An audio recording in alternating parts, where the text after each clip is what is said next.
hello, I like this book. It's cool. You know, it's got aliens and stuff. They shoot them with the gun. You know, it's got everything a growing boy could ask for, you know. I don't need to recap the story. It's iconic, so I won't. But if you're anything like me, you're probably wondering what would have happened if Dr. Fauci hadn't forgotten to bring the Martians their vaccines. What if the War of the Worlds continued? I'm sure a lot of people, probably including H.G. Wells himself, let's be honest, would answer that with, the Martians take over the world and turn everyone into genetic food creatures for their sweet, delicious hemoglobin.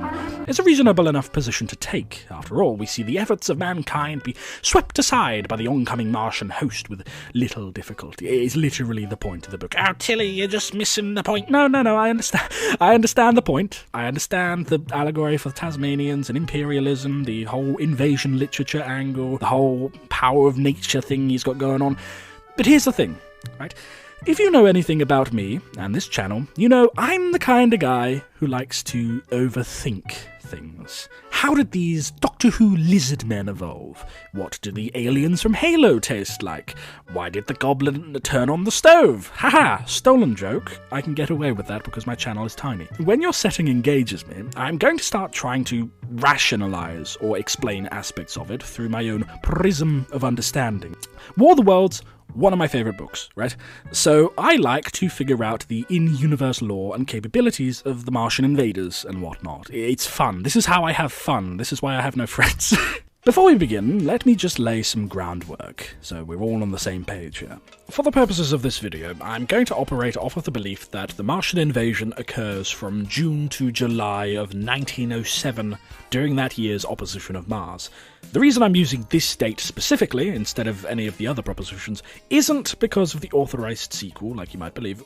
Rather, it's because the single best argument I've seen made for any one specific date that takes into account the most of what is said in the book is this guy's blog thingy.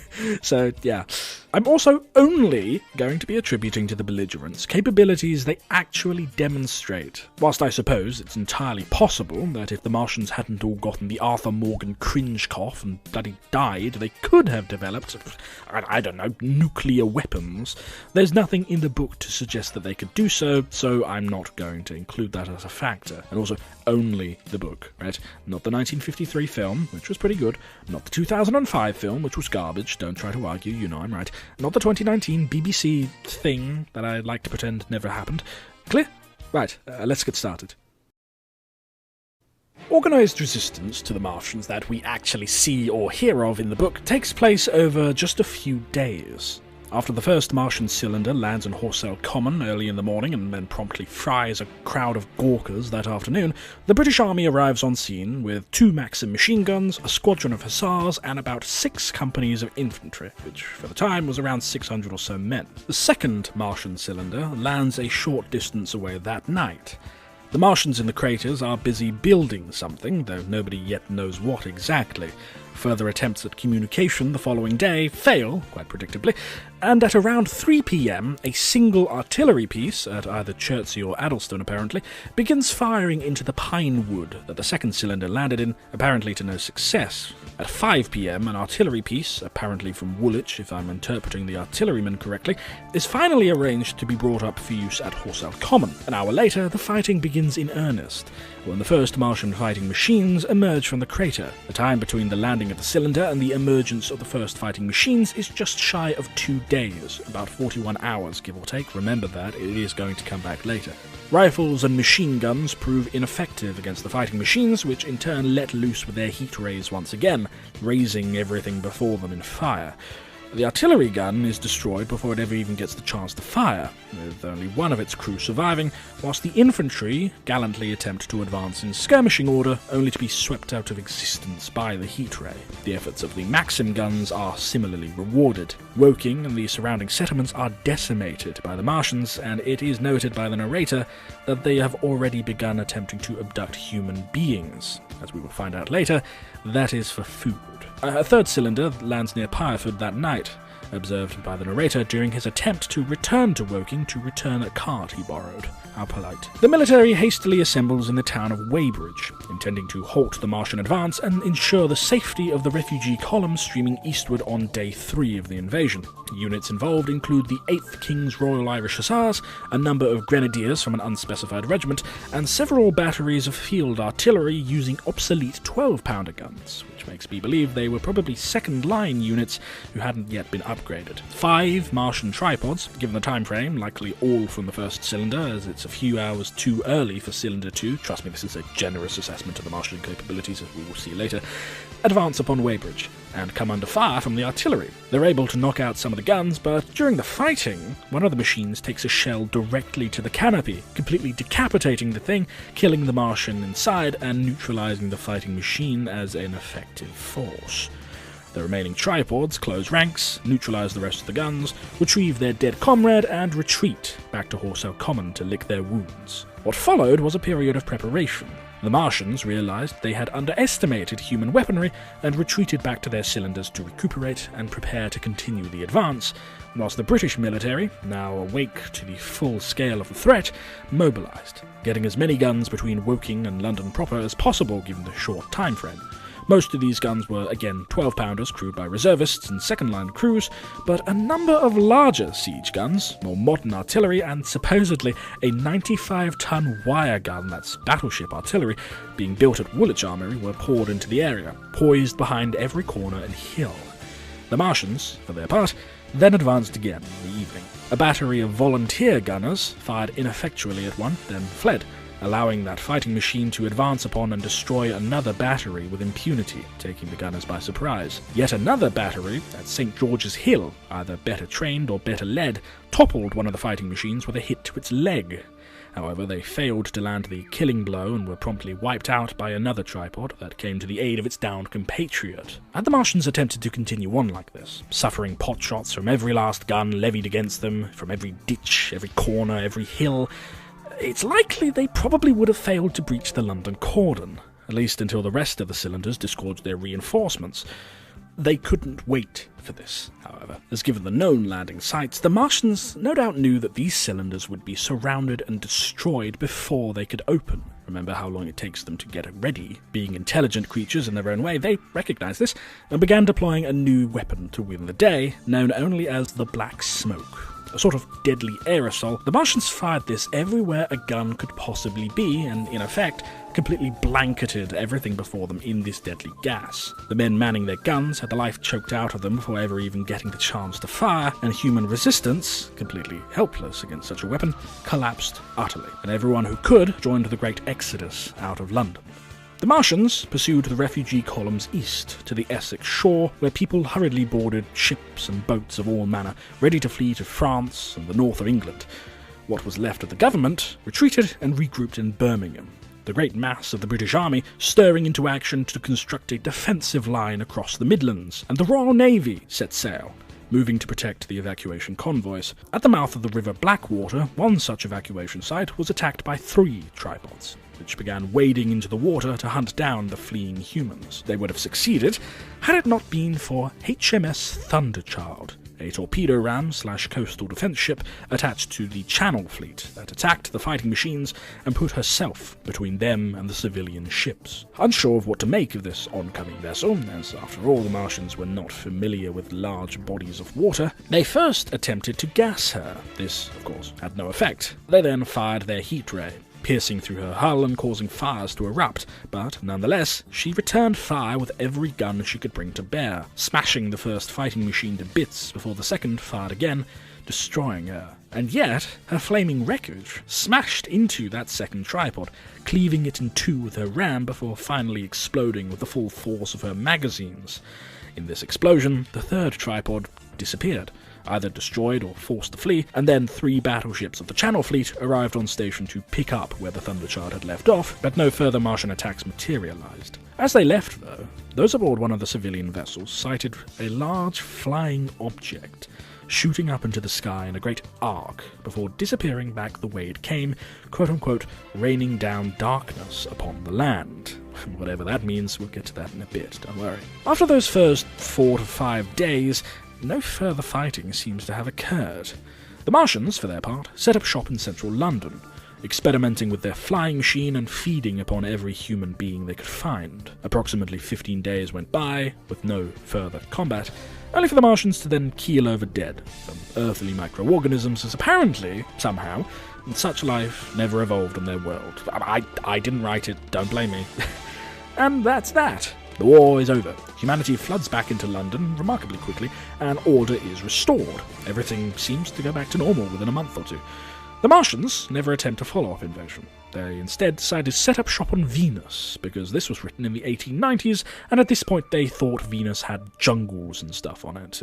There was this weird concept of each planet representing a period in Earth's history. If you haven't already noticed, whilst the book takes an overwhelmingly pessimistic line regarding the invasion, it also heavily implies, perhaps by accident, that the Martians didn't really do as well as we might think they did.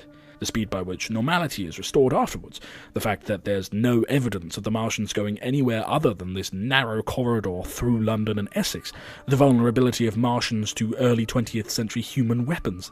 They aren't untouchable, like later adaptations would have you believe. If you ask me, that's part of what makes the book so much more effective and interesting than the movies.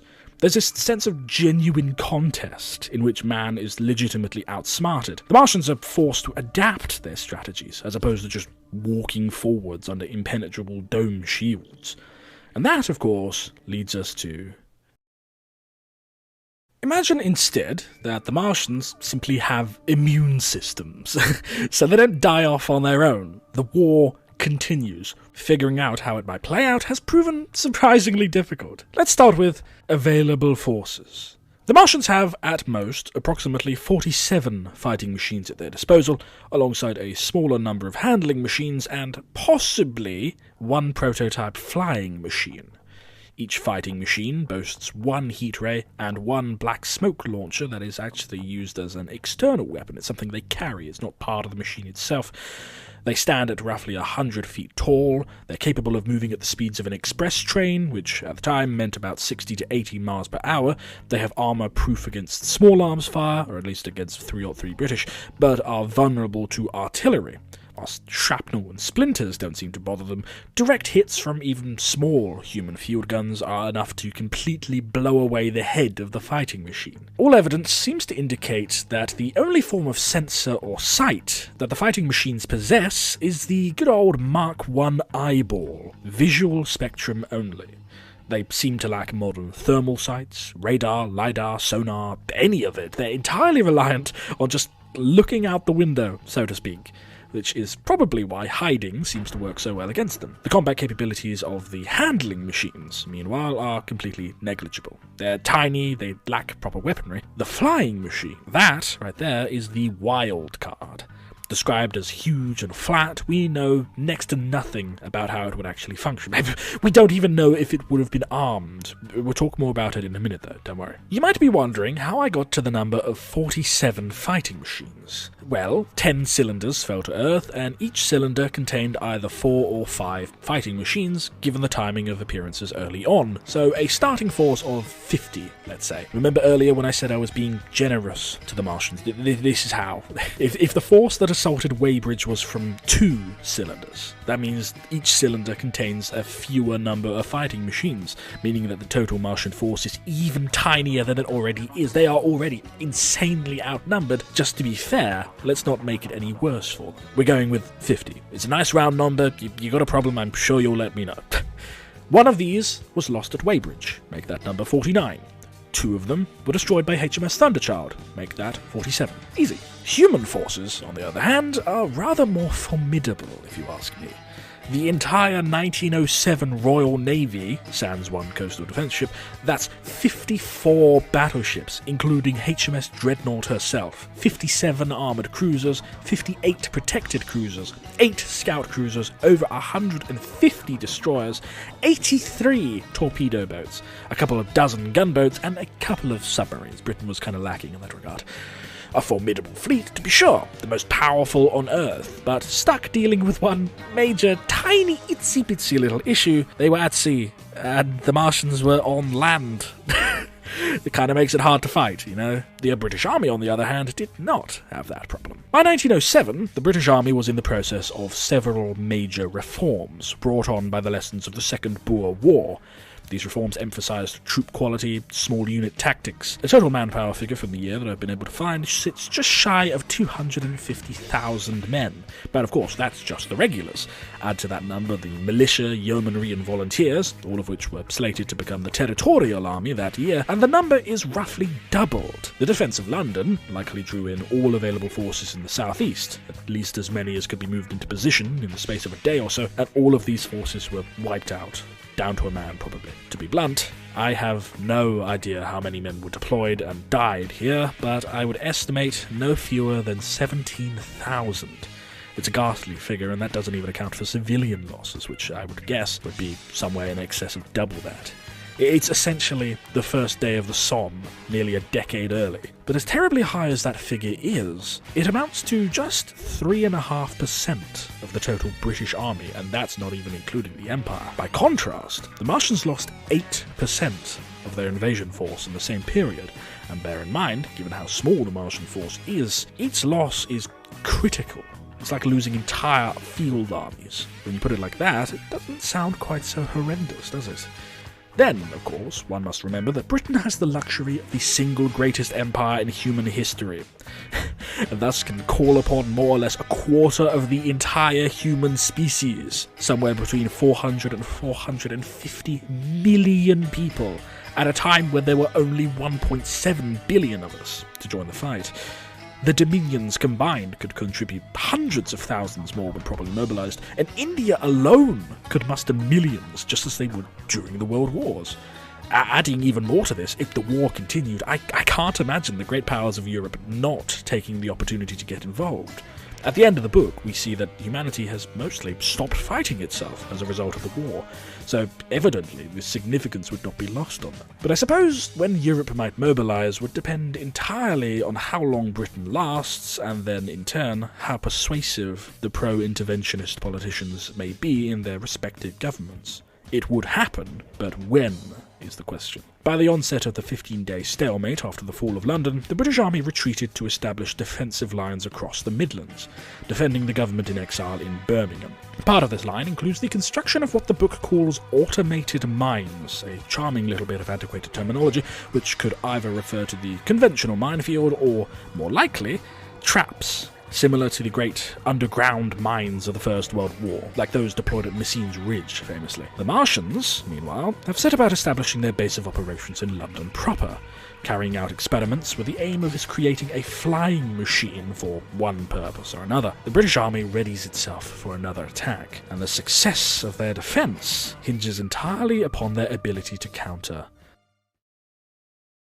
The Black Smoke, as described in the book, is the real war winner for the Martians.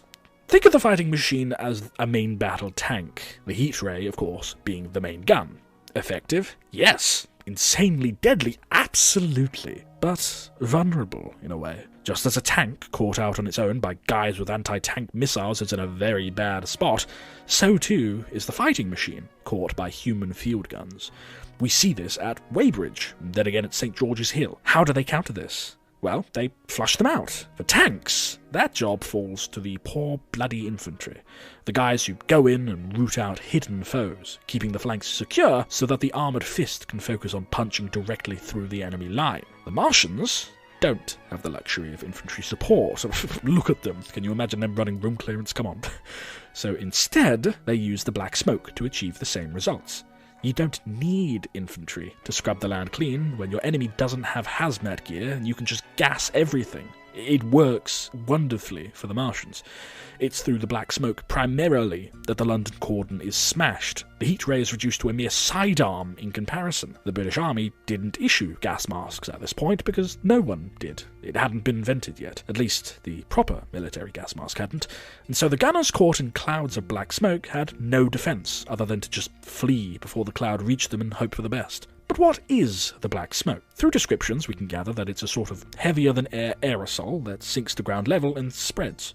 It reacts distinctly with water, interestingly, losing its airborne state and becoming a sort of powdery film upon contact, and this is actually how the Martians disperse it once it has done its deadly work. As an aside, again, the fact that the Martians feel the need to get rid of the smoke probably means that it's deadly to them too. The book outright states that the smoke is deadly only to organisms that breathe, meaning that it's not a nerve agent or a mask cracker as depicted in later adaptations. The one passage that could possibly support such an interpretation also shoots it down. Quote, "And the touch of that vapour, the inhaling of its pungent wisps, was death to all that breathes." That first section is almost certainly poetic, given that all descriptions take particular care to point out that the victims are seen choking and suffocating. The book does speculate, though, that the specific method by which the smoke kills is by combining with atmospheric argon and then entering the bloodstream. The fastest method, of course, being through the lungs, given that gas exchange is the entire purpose of the organ, but I think it more likely that the inhaled aerosol reacts instead with the moisture in the lungs, much as we see it react with water elsewhere, and then simply coats the respiratory tract, causing rapid suffocation and death. It would also react with the eyes, causing blindness, but that's not so much of a problem if you're already dead. Regardless, and this is what I really need to hammer home to you, it is not a nerve agent. It does not seem to be able to kill by any method other than direct inhalation, and so, in all likelihood, basic early gas masks and filters will be at least somewhat effective. Whilst the British Army, and indeed no army that I'm aware of, issued gas masks at this time, early models did exist, kind of, mostly intended for miners and firemen. Various designs were put into production through the second half of the 19th century, and so, if nothing else, I can imagine either private soldiers or the government writ large ordering huge numbers of these masks. However, I am incredibly confident that a true gas mask could be developed and mass-produced in as little as a month or so, beginning at some point during that 15-day stalemate. Why am I so confident? Well, because that's what happened in real life. During the First World War, the German army deployed chemical weapons against the British army at Ypres on the 22nd of April 1915. By the end of the following month, the British deployed these, the Black Veil Respirator, and mere weeks later it was replaced with this, the British Smoke Hood, or Hypo Helmet. It depends on who you ask. Necessity breeds innovation. And I have no doubt that the British forces facing off against the Martians would be doing everything in their power to figure out just how to counter their most effective weapon. Such measures, of course, wouldn't be 100% effective, but anything is better than 100% loss rates. Even a minor upgrade in survivability is an improvement, and it enables the war to be dragged back to the attritional state it was originally in. And that is a war Britain has a chance of winning. Of course, the Martians wouldn't just lay back and think of England. They would adapt their tactics accordingly, but there isn't a whole lot they can actually do. A main battle tank caught out in the open in a field full of angry guys with guided missile launchers is going to have a bad time, regardless of what tactics they try to deploy. That is the Martian position without the black smoke. Unless, of course, they can harness... The flying machine is the real wild card of the war. We know next to nothing about it, but the potential it represents cannot be ignored. Humanity at this point was only just making its first forays into the sky. The Wright brothers had only just done the wacky cartoon sound effect flight a couple of years earlier, and then Santos Dumont did it better a year before the Martians invaded. Even the Zeppelin had yet to enter commercial use, so the ability of the invaders to roam the skies with almost complete impunity cannot be ignored on either the strategic or tactical level. If the flying machine were some form of flying fighting machine, be it a fighter, a bomber, or something akin to a helicopter gunship, humanity would be in very big trouble. Even just one such craft armed solely with a heat ray could be absolutely devastating. It could strike ground targets with near total impunity, at least until effective anti-air measures could be mustered. But given how much longer it took for such weaponry to be effective in reality, we could be facing a completely unstoppable Martian machine. Best case scenario in that respect is that it would be something akin to a Zeppelin. We already know it's huge, so we could similarly hope that it is slow, being a target that can be reasonably hit by improvised anti-air guns, so long as you say your prayers properly. However, we do have a problem with that hope. Shortly after HMS Thunderchild made her glorious last stand, the refugees out on steamboats heading to Europe or other places of safety spotted something in the distance. Quote, "Something rushed up into the sky out of the greyness. rushed slantingly upwards, and very swiftly into the luminous clearness above the clouds in the western sky. Something flat and broad and very large, that swept around in a vast curve, grew smaller, sank slowly, and vanished again into the grey mystery of the night. And as it flew, it rained down darkness upon the land. That, ladies and gentlemen, could very well be our flying machine, embarking upon its first proper test flight just 3 days into the invasion. Despite how vague the passage is, the description of its speed is rather alarming. Quote, very swiftly. Is that swiftly as in what a Victorian man would find swift, like a speeding horse or a 60 to 80 miles per hour express train? Or is that swiftly how we might envision it, like a jet engine travelling just shy of or in excess of the speed of sound? We don't know. It's hard to tell. What, too, does the phrase, "it rained down darkness upon the land," mean? Is it poetic, perhaps? Emblematic of the resounding Martian victory, total domination in this early stage of the war? Or is it literal? Is this object spewing out black smoke, either exhaust fumes or the chemical weapon, as it flies? To be honest, we have no way of knowing for sure. However, I do have an idea. So, it's obvious that the Martians on Mars are capable of building and using flying machines, and as such, their designs would be adapted for the thinner atmosphere and lower gravity of their homeworld. As such, given how quickly it was constructed, I think this was probably a flying machine that was hastily assembled, a sort of flat-pack IKEA kit dragged over from their planet like the fighting machines, thus, most importantly, not adapted for Earth conditions.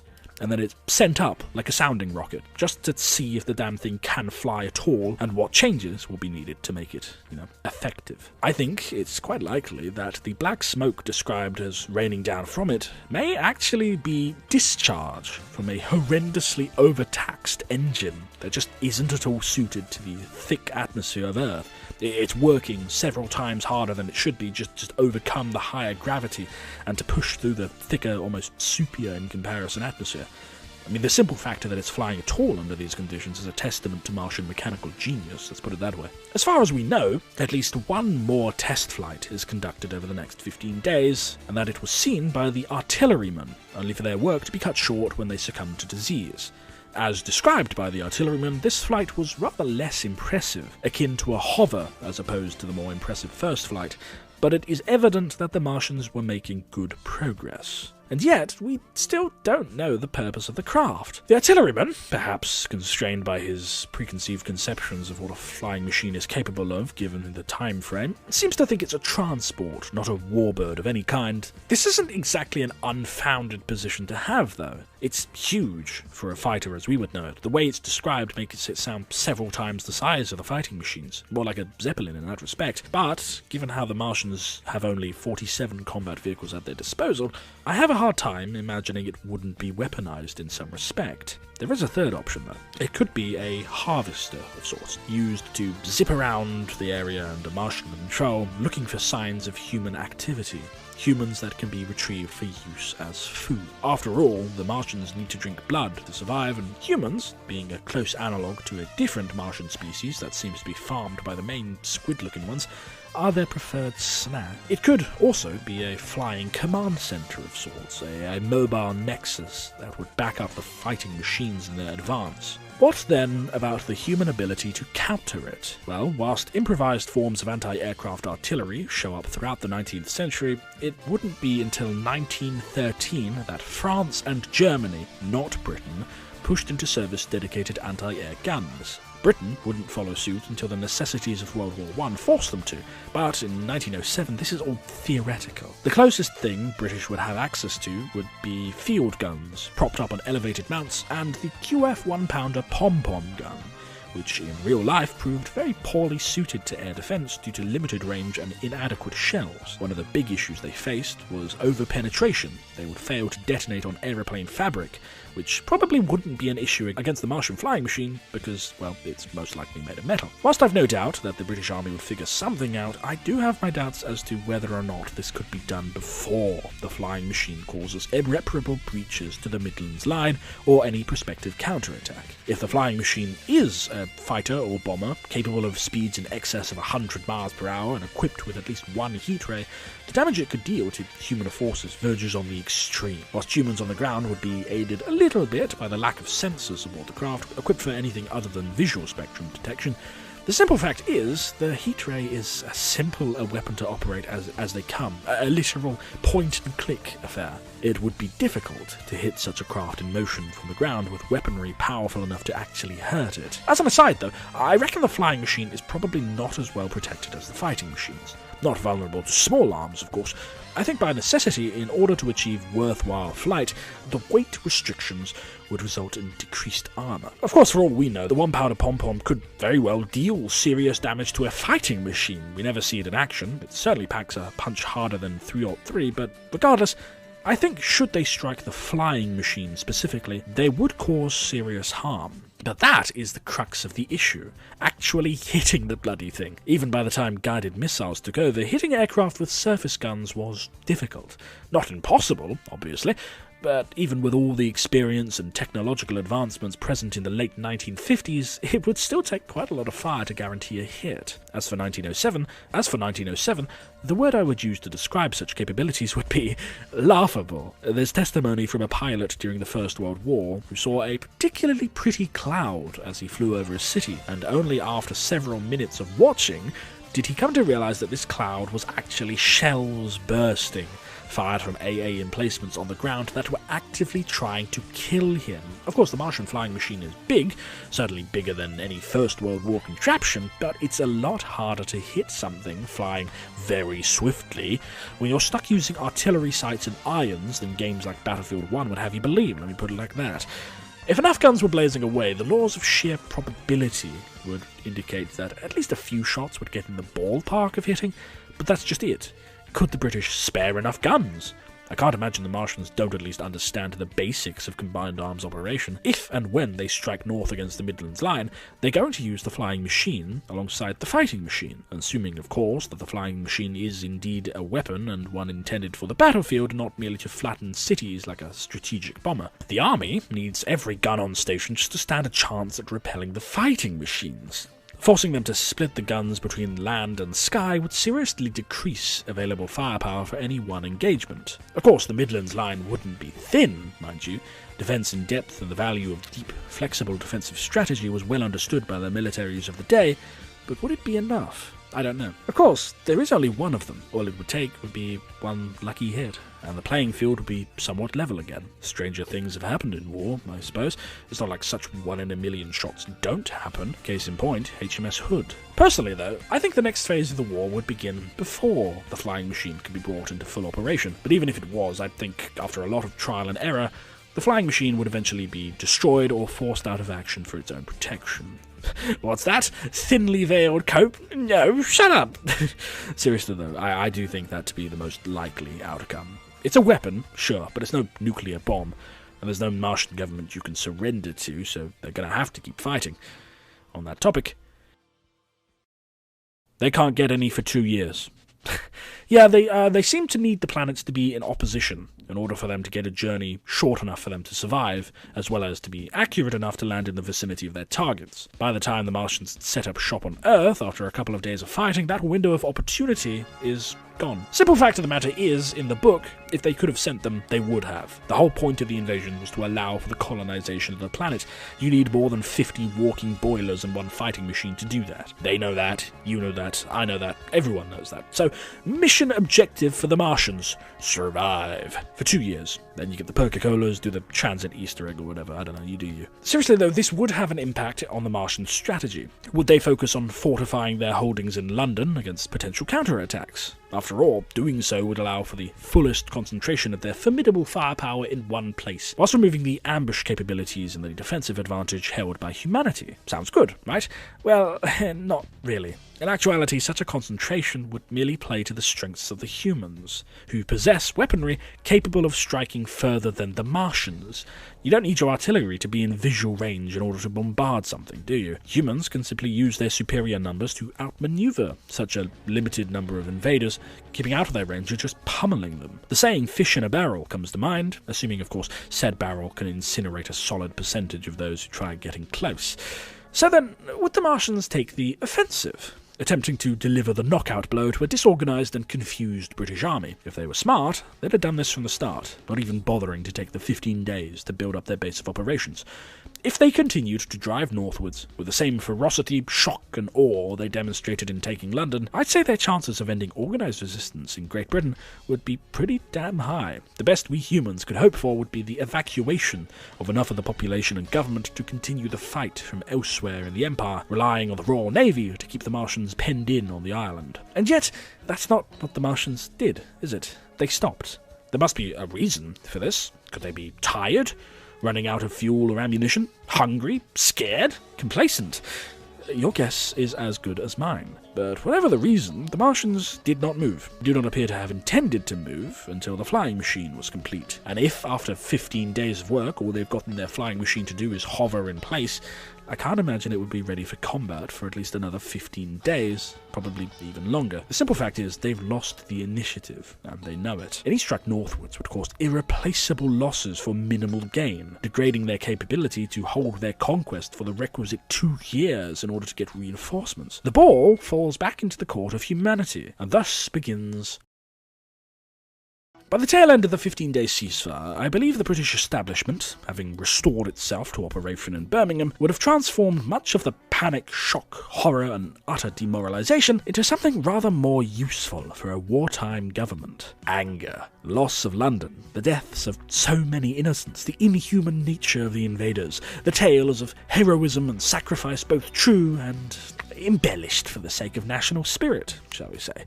The British public would be absolutely furious, baying for blood. The fate of those first troops on Horsehill Common? A gallant charge by brave British lads full of pluck and love for king and country.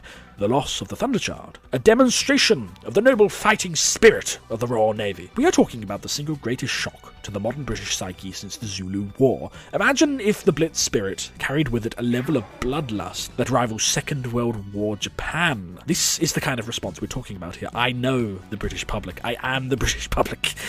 They would demand a counterattack. The men of the Empire would rally to the standard to defend the mother country. That was still a concept that held weight in 1907, and I would imagine the government would lean heavily upon the military to get started. Of course, that being said, no one in the halls of power, be they soldier or civilian, would be under any impression that such a counterattack could be rushed. Whilst the time frame was narrow, time is needed for at the very least enough respirators to be built for the troops to protect against the Black Smoke. Land warfare, assuming the Martians don't launch their own offensive in the meantime, which, as previously discussed, I doubt they would not begin again in earnest for at least a month, maybe 2, though that does include the 15 days that have already passed. It simply cannot begin for the British until the Black Smoke can be countered, be that through gas masks or perhaps through the usage of steam jets like those the Martians used to disperse it, whichever method the scientists and soldiers settle upon. Whatever method they pick, though, I believe a workable early model will be rushed into service as soon as possible, within a month or 2. In the meantime, for the sake of public morale, and of course for legitimate military purposes, I believe the Royal Navy would begin to play a greater part. Thames probing operations. The act of sending smaller vessels, perhaps older gunboats or disposable torpedo boats, up the River Thames as far as they can go into London before encountering a Martian response, then firing a few shots at a fighting machine and retreating back downriver. That would be the name of the game, playing chicken with the invaders. We might even see precursors to the great commando operations of the World Wars, with Royal Marines slipping ashore, laying a trap of explosives, then having a warship lure a fighting machine into range and right into said trap. It's something I can envision the Navy trying at least once. Might even work. The Martians wouldn't fall for the same trick twice, though, of course. And any ship that takes part in these raids has a very real chance of taking a heat ray straight into the gut and exploding like a battlecruiser at Jutland. Regardless, though, as well as using the closest thing Britain has to disposable assets to whittle away at the Martian strength, such actions would no doubt utterly fill the newspapers, stirring up patriotic fervour and wartime spirit even more, while keeping morale afloat. It's not a status quo that can last, of course, but it doesn't need to. It just needs to buy Britain enough time. The land counter-offensive would begin as soon as feasible. and would be a very hard-fought campaign. The British Army by 1907 was one adept at wars of rapid manoeuvre, having greedily learnt the lessons of the Second Boer War. Her artillery is mostly in the form of field guns, intended to be constantly moved around the theatre of operations by speeding horses.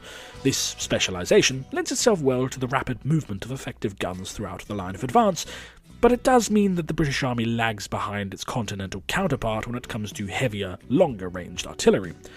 Those heavy guns it does have would likely be deployed to harass located Martians, their fire constantly tracked and guided by advanced scouts and heliograph operators.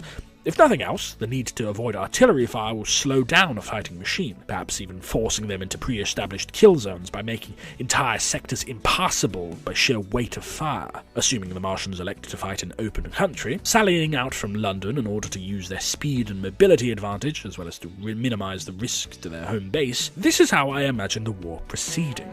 Grid square by grid square. It would be brutal, methodical, almost scientific in its precision. One need only look at the artillery war fought in Europe a decade later to see such visions in action. It would not be easy for the British, don't assume that for a second. Losses of guns and their crews would be high, but the simple fact is Britain can replace those losses. The Martians can't replace theirs. The Martians, though, are not stupid. They may elect to attempt a breakthrough by focusing as many tripods as they can into one concentrated thrust, done with the intent of breaking through to the rear of the human lines, then wreaking havoc on rear echelon formations and supply lines, assuming of course the Martians have an understanding of proper warfare. Whether or not they would have the opportunity to concentrate enough forces to achieve this breakthrough, though, depends entirely on how coordinated the human attack is. As if humanity is pressing the Martians along the entire breadth of the line, as I suspect they would be, it would be all hands on deck just to prevent humanity from completely overrunning entire sectors with opposition and getting in behind them. Being an apparently cold and analytical sort, not prone to great displays of emotion, I think the Martians would try to weigh up the possibility of such an attack succeeding versus the likelihood of catastrophic collapse of the defensive cordon. Perhaps if the situation grew desperate enough, or the counteroffensive faltered in any way, they might attempt it, but even if they successfully pulled it off by forcing the British Army back onto the defensive, the Martians would basically be playing into their enemy's strengths, a return to the opening days of the invasion with no black smoke to solve the problem of ambushes.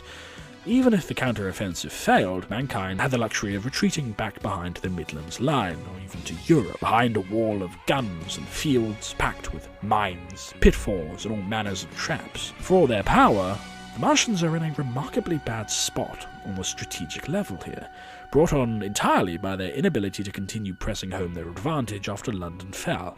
It's like the Nazis at Dunkirk. They won, yes, but they failed to land the decisive blow, and instead handed Britain the chance she needed to lick her wounds and steel her resolve until it was too late to have any realistic chance of stopping her from coming back and beating the shit out of you. And make no mistake, allies would be forthcoming. In the book alone, by the end of the 15 days, we learn that a deluge of relief supplies are already on their way to Britain before anyone even knew the Martians had died from the funny coof. In the post-war world, the nation that refused to help mankind repel the evil invader would be the focal point of ire, of outrage and disgust, an untenable public relations position. So, if you can earn a penny or two sending the Brits the guns and shells they need to push old Slimy back out into space and get praised for doing so afterwards, well, why the hell not? Slowly but surely, the British Army would whittle down the strength of the Martian invaders.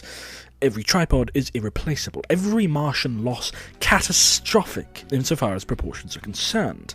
The Martians simply can't bud off enough offspring quickly enough to replenish the front line. Even if they build new fighting machines, they run out of squishy little bastards to pilot them. The British need to only kill 47 of them.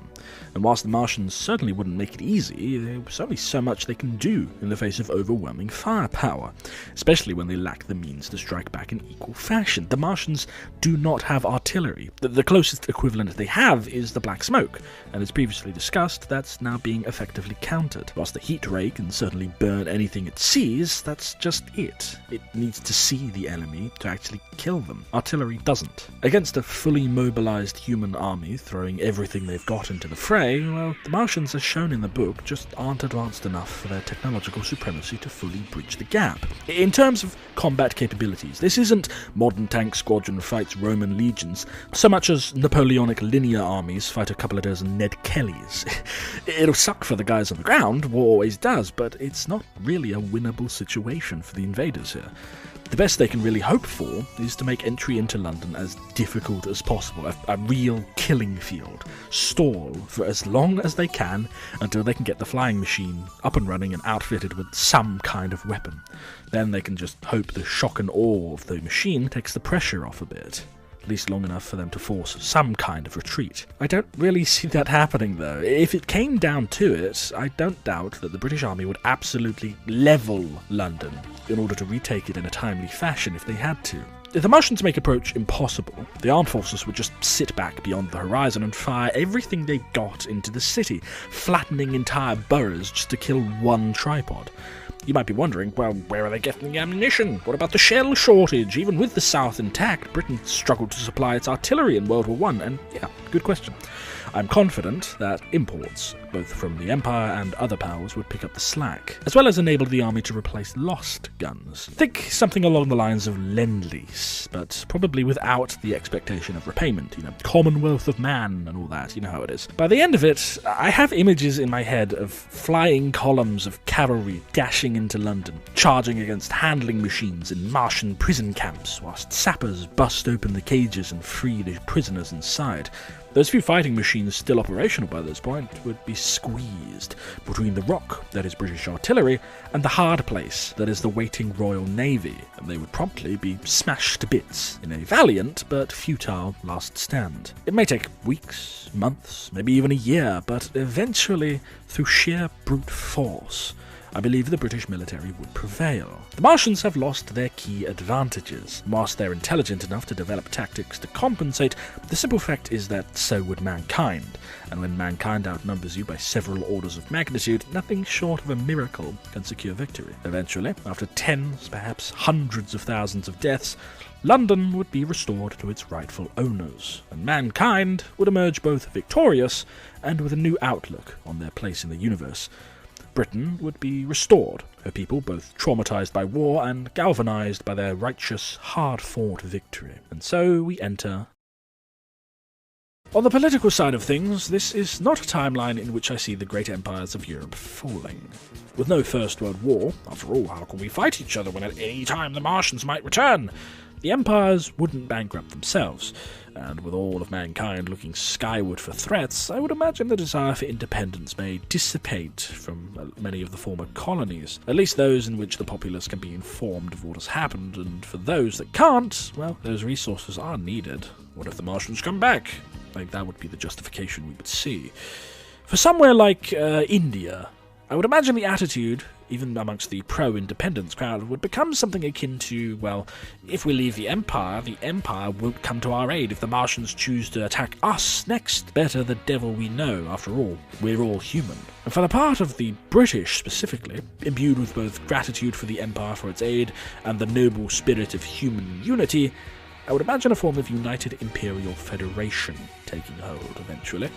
Of course, Earth won't be all sunshine and rainbows afterwards, no, not at all.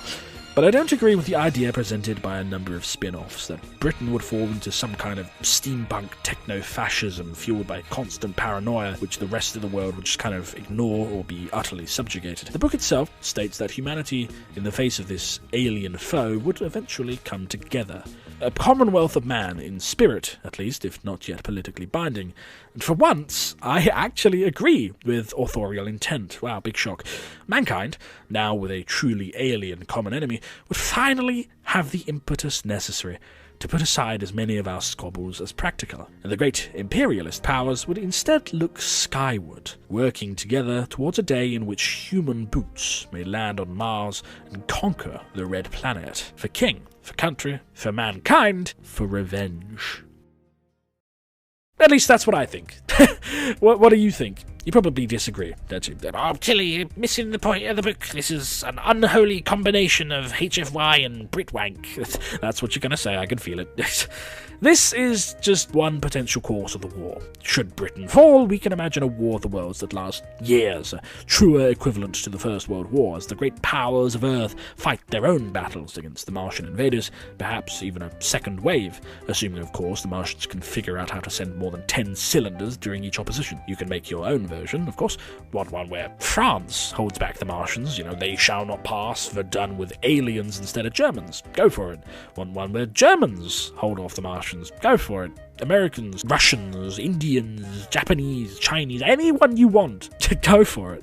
I'm just presenting what I believe to be the most probable outcome. Did you like the video? I haven't made a more lengthy one like this for ages, As fun as the schizophrenia videos are, I do still want to occasionally do stuff like this because it's fun. Hopefully you liked it, and if not, well, you probably aren't hearing this.